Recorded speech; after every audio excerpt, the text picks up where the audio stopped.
presenta Médica Uruguaya.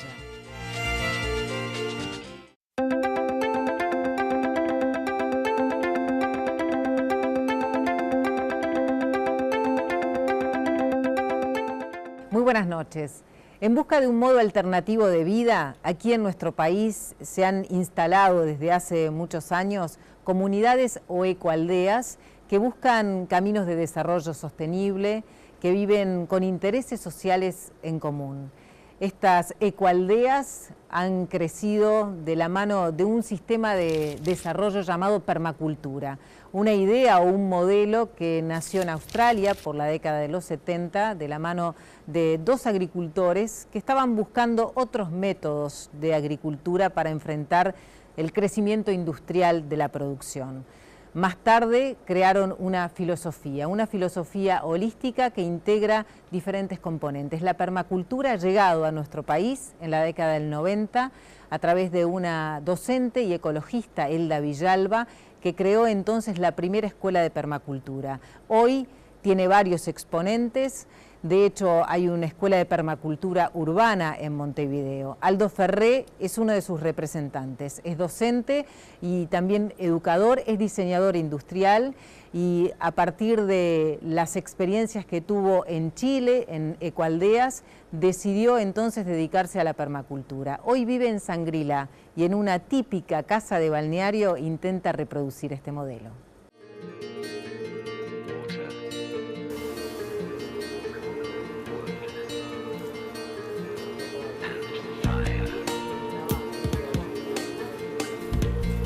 ¿Qué es la permacultura? Bueno, la permacultura tiene muchas maneras de definirse. Originariamente se define como una ciencia de diseño que tiene como objetivo crear hábitats humanos sostenibles económicamente, socialmente y ecológicamente. Entonces por ahí eso es como la primera definición que tiran, ¿no? Permacultura, cultura permanente es en el origen, es como etimológicamente, cultura viene de la palabra cultivo, ¿no? Y permanente, que permanezca en el tiempo. Es como una propuesta opuesta a la Revolución Verde que proponía sembrar un monocultivo de una X especie y que vos al otro año tendrías que ir a buscar la semilla, ir a poner los nutrientes a ese suelo. Entonces eso no es perpetuo, no es permanente. En el cambio, el sistema que propone la permacultura de agricultura, en un principio, es permanente. Después ese término ya evoluciona a la creación de una cultura permanente. O sea, ya trasciende la agricultura. Si ponemos este sistema en contraposición al sistema que conocemos de vida social, cultural, económico, ¿cuáles serían como las grandes diferencias? Cooperar en vez de competir sería, a mi parecer, la primera diferencia. Desde muy chiquititos nos enseñan a competir, ¿no? Que tenemos que ser el mejor de la clase, que tenemos que sacarnos buenas notas. Pero esa sería una gran diferencia. Otra diferencia sería trabajar con la naturaleza y no en contra. O sea, poder observar antes de interactuar, ¿no? Antes de hacer algo en algún lado, poder observar qué hay, antes de sacar un yuyo, ¿no? Ir a ver qué nos está diciendo ese yuyo, ¿no? Qué está indicando en esa tierra. Entonces por ahí eso, ¿no? Como un poco ser más respetuosos. La ética de la permacultura es la ética de los pueblos originarios que vivieron miles de años sin que les falte comida, sin pelearse entre sí, sin que tengan enfermedades grandes, ¿no? Entonces esos pueblos que tenían una ética que era una triple ética, que era el cuidado de las personas, el cuidado de la tierra, o sea, entendernos como parte de la tierra y entendernos que si no cuidamos a la tierra no tenemos comida, no tenemos agua, no tenemos aire puro. Y en tercer lugar, el reparto de los excedentes, o sea, poder distribuir los excedentes, poder hacer una distribución justa de esos excedentes y no acumularlos. Uno puede pensar que para llevar adelante una vida como la que vos describís, tiene que abandonar un montón de prácticas o elegir entonces entre una forma de vida y otra. ¿Qué es lo que te ha costado a vos más dejar atrás y qué es lo que crees que cuesta más en general? Sí, es verdad que hay que elegir, porque en esto de la ética, ¿no? O sea, si empezamos a elegir cuidar a la gente, bueno, tenemos que también elegir qué es lo que escuchamos, qué es lo que queremos escuchar, ¿no? Qué es lo que queremos ver. También tenemos cómo comunicarnos, es algo que me ha costado mucho, ¿no? Porque venimos de de mucha rusticidad en la comunicación, me parece, ¿no? De hablar con palabras muy groseras muchas veces, o como que hablarle al otro y sin saber y herirlo. Entonces ya si tenés la voluntad de vivir tu vida con esos principios éticos, podés estar aplicando la permacultura en cualquier actividad. Y recomiendo que si se van a hacer cambios que se hagan de a poco, no ser extremistas, de decir, bueno, dejo toda la vida, renuncio al trabajo, dejo la universidad, me voy a ser vegetariano y a vivir al campo. No, no todas las personas están hechas para vivir al campo, está bueno hacerlo en una transición.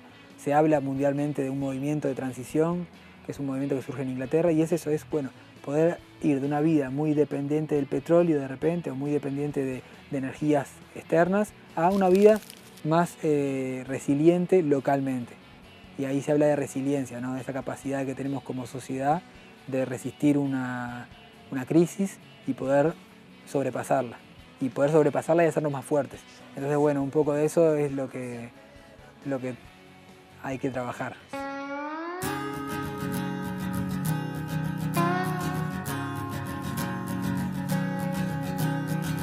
Vas a dar la vuelta al sol solo porque sabes ir. ¿Cómo aplicás vos la permacultura desde el punto de vista de los alimentos, ¿no? Y de lo que es tu propia vida cotidiana? Contame, ¿qué tenés acá de la permacultura? Bien, acá en nuestra casa nosotros lo primero que empezamos es a reproducir semillas, porque cuando te enterás, ¿no? Un poco de por dónde vienen nuestros alimentos, ¿no? Y de dónde vienen las semillas. Me pareció que era muy urgente como empezar a reproducir semillas orgánicas. Entonces tenemos un banco de semillas pequeño, de semillas orgánicas, de semillas agroecológicas, traídas de Brasil, algunas también de Chile, pero especies locales, ¿no? Sobre todo. Después lo otro, una regeneración de un suelo. O sea, llegamos acá en un ambiente en Shangri-La, muy cerca de la playa, entonces tenemos suelo arenoso. Entonces lo que empezamos a hacer es regenerar el suelo por medio de una apilación de capas de materia orgánica que permiten eso, que los nutrientes y el agua no se vayan muy rápido al fondo, porque la arena tiene eso, un drenaje muy grande. Entonces, bueno, regeneración de suelo. Producción de plantines también, como de repente para intercambiar o para plantar nosotros o para vender incluso. Eso también es algo de lo que hacemos. Captación de agua de lluvia a la medida que podemos. Hemos estado instalando algún sistema así en partes de la casa para captar el agua de lluvia y poder, bueno, regar con agua sin cloro, regar con agua que es el agua de la lluvia, que es gratis y que es la más pura que hay hoy en día. Después, bueno, un poco de diversidad, van a ver mucha diversidad hay en este lugar, de todo un poco, ¿no? De las personas. Ahora estamos viviendo una persona de España, una persona de acá de Uruguay, 3 personas de Uruguay, pero también hay una persona de 90 años, que es mi abuela. O sea, como mucha diversidad de edad, mucha diversidad de actividades, ¿no? De intereses. No lago Zulu, o casulo de seda, da larga lagarta, tu corpo de estrela. Ahí tenemos compostaje también de varios tipos. Tenemos compostaje, así como el compostaje doméstico de los restos de nuestros alimentos. Después tenemos un compostaje de podas y eso que lo hacemos más en pilas de compost, compost caliente por lo general para acelerar el proceso. Y después tenemos baño compostero, un baño seco que lo que hace es poder que nuestra materia sea un recurso para el futuro. Entonces lo que hacemos es ese compost que se genera, lo usamos para los árboles frutales o para abonar ciertas partes que están de repente más degradadas, pero es un compost también de excelente calidad. Entonces también producimos el abono, que es muy importante.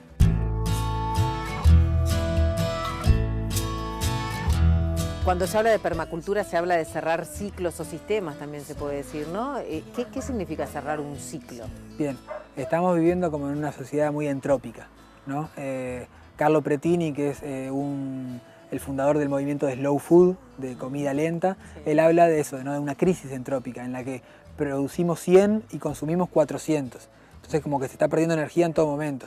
Incluso en nuestra casa, cuando nosotros comemos, tiramos la materia orgánica de repente o los restos de comida o pelamos una papa y la tiramos a la basura, el 40% de esa materia, ¿no? De esa bolsa es materia orgánica. Esa materia orgánica, si nosotros la metemos dentro de una compostera, esperamos cierto momento, después tenemos abono rico en nutrientes para tener para nuestras plantas.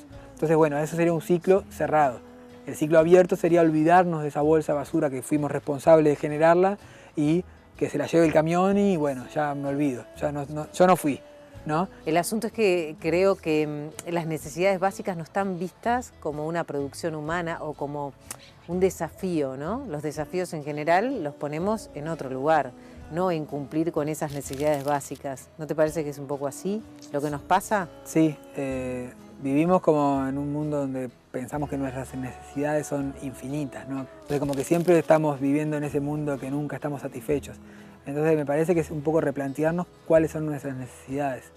El otro día Elda Villalba, mi maestra de permacultura, me dijo una frase, ¿no? Que decía, de lo poco que necesito poco, ¿no? Y como, wow, ¿no? Es eso, ¿no? Es poder hacernos conscientes de lo poco que necesitamos en realidad. Entonces, bueno, esas necesidades básicas que vos decías, hay que ver si son necesidades básicas o lo que nosotros nos ponemos como desafíos, ver si en realidad no están siendo distracciones para que nosotros podamos ser felices, estar sanos, porque la salud me parece que es la búsqueda, ¿no? La salud, la felicidad, me parece que es la meta, ¿no? El desafío es eso, es ser felices y tener salud y poder compartir con la familia la vida. Y algún día me atenderás.